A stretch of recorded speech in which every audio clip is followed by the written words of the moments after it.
Welcome to another episode of Elevator Paso. Thank you for staying with us. Today's program is going to be a little bit different. I'm going to start today's program by dedicating it to my mother, by dedicating this program and all the work I do to my mother. The day before yesterday, from the day that I'm recording this, my mother passed away. My mother passed away, and her passing has brought with it much introspection and reflection to do. The lessons from this experience are still being learned, and quite frankly, it's been a very difficult experience. I would like to celebrate and honor her life a bit by telling you a little bit about her and who she was. My mother brought us to the United States in 1986 with nothing but what we had wearing. We had absolutely nothing that belonged to us, and somehow, with the will to survive, that desire to thrive, one way or another, she was able to continue to bring us day to day, allow us to have a schooling, allow us to have a career and be successful. When her passing was announced on social media, people started putting screen captures of the messages she had sent them. People started thanking God for her existence and thanking her for the things she had done while she was alive for them. There was so much that she did that most of us were even unaware of. She had a great spirit of service, a great will to thrive, and unbreakable, unshakable faith. She was my superhero. She was my superhero because she was able to take us from nothing and allow us to be successful with no education, with no career, nothing but the will, the faith, and the desire to work hard. And this brings me to that point. One of the very first lessons that I've gotten out of this is just that we truly are superheroes, all of us. No matter how remarkable or unique we feel as individuals, there is truly always someone out there looking at us, whether we're aware of it or not. And our actions are all being recorded in somebody's consciousness. They're affecting who somebody else becomes, just the same way that she affected who many of us became without wanting to be anything more other than serviceable. Mom, I love you. Thank you for everything you did for me.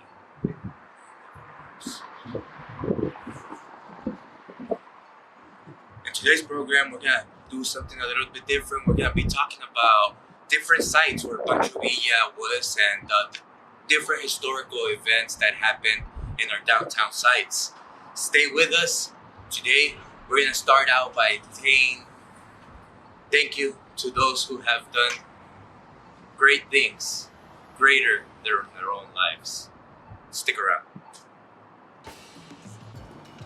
Much of Pancho Villa's activity actually happened up and down El Paso Street. The corner of El Paso Street and Overland, however, was particularly special to him.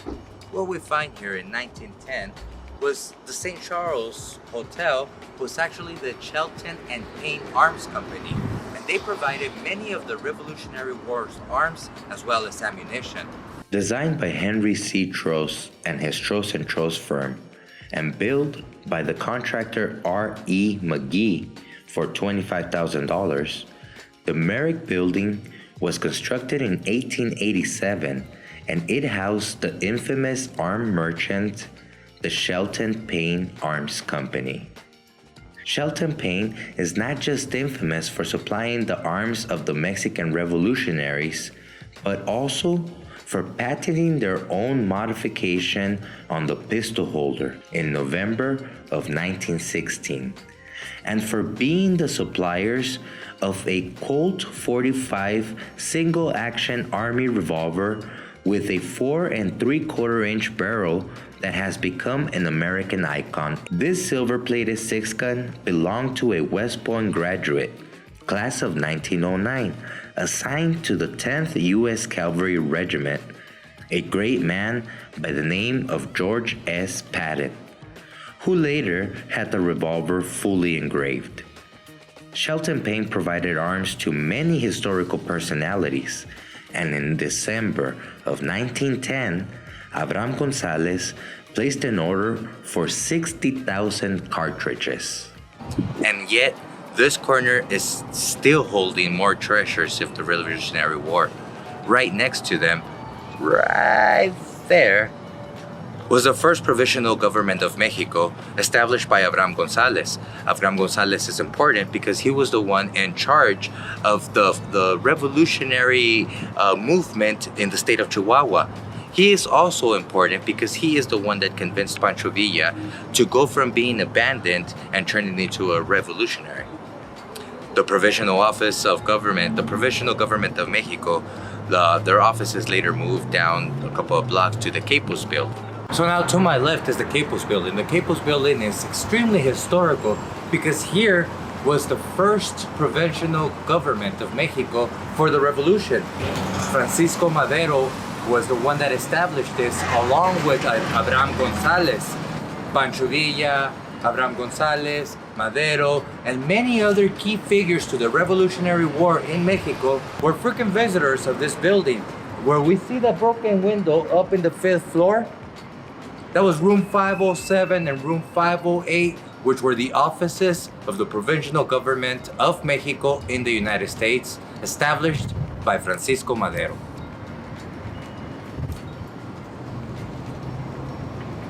While in Mexico City, Huerta accused Villa of stealing his horse. This, of course, was not necessarily a fact. However, Villa did still have to serve some time, out of which prison he escaped. And when he escaped, he made his way down to El Paso. What is behind us is now Cal TV building. It used to be the Hotel Roma. The Roma Hotel Pancho Villa was staying. This is where he lived. It is often said that he would come over next door to what is now the Burger King building.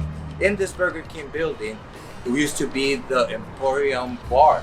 The Emporium Bar served alcohol, it served food and sweets. It was an atmosphere that was known as a Casablanca type of atmosphere. Here you would find spies from both sides of the Revolutionary War. Oftentimes you would find Mr. Villa himself, because even though he did not drink alcohol, he did have a sweet tooth, and strawberry soda was his favorite. Oral tradition tells us that one day as he enjoyed his soda, Maximilian Gloss walked in and offered support for the revolutionary cause in exchange for allowing Germany to establish bases off the coast. Extremely upset at the proposition, Villa stormed out and walked next door to the Roma Hotel where he was staying. There is stories till there's no tomorrow in regards to Pancho Villa. However, the one story that sticks out in everybody's mind is that he was the one person who invaded the United States. He did this in New Mexico, Columbus, New Mexico. However, this raid was supposed to be in Texas. The decision to make it in Columbus, New Mexico was because Sam Revell. Sam Revell was a merchant in Columbus, New Mexico, who at some point had sold some faulty ammunition to Pancho Villa. Pancho Villa, being the grudgeful man he was, never forgot this.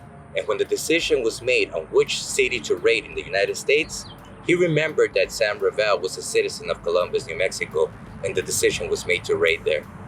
The irony to this is that Sam Revell had a dentist appointment in El Paso that same day. So one day prior to the raid, he traveled to El Paso and his life was spared.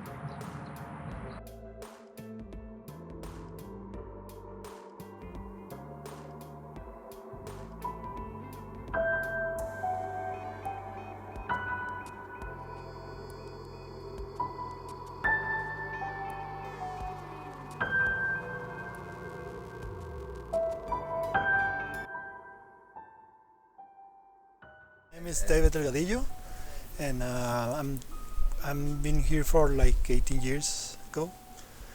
And well, these stories they will open in 1950, and it was from the father's, the owner's father, named Dave Barron. That's his name. He was his name, and right now the owner is Larry Barron. We have the chupacabra. We have a mummy. We have real skeletons, real skulls. And the chupacabra, how was this captured? The same thing. Some hunting guy he says, "Hey, I'm a hunter. I hunting this animal. Do you interested?" And it's a taxidermy chupacabra. Excellent. Yeah. That is so strange. So, out of the 18 years here, what's been the one that impressed you the most? Oh, Or does anything impress you anymore? Does anything catch you exactly. off guard? Not anymore because, well, when I started working here, the first thing that I was impressed it was the finger. Yeah. The Pancho Villa's trigger finger. We had that one from probably like 15 years ago, and somebody came in and says, "Hey, do you interested in this finger? This is supposed to be the finger from Pancho Villa," and we find out that it's very interesting, it's fun, and we got it. The people know that we have a different stuff like that, like it's like you never seen in the pawn shops, and so the people bring it to us. The customers, they know.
It was circulated. We have a lot of customers which they like to buy some different coins. Some customers they like to buy just only the dollar coins, or some of those are they like to buy just bills. Do you get customers in here that are collectors? What is the strangest thing that they ask you for that they collect? Well, we had it before. Some customer like they like to buy the taxidermy stuff, like some we're like a two head rat with two heads. Yeah. I'm sorry, and or an armadillos, raccoons with two heads, Oh wow. snakes with two heads. Yeah. The most we have it's jewelry. We have gold, silver, platinum. We have diamonds, watches, and we have electronics too. Movies. But one of the funniest thing we come across with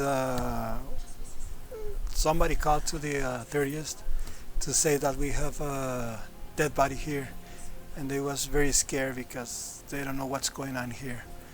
So the police called us and they asking and the police came in and they start to look at what's going on, and they come across that we have the skeletons, but they know we have all the papers legal. So that's it.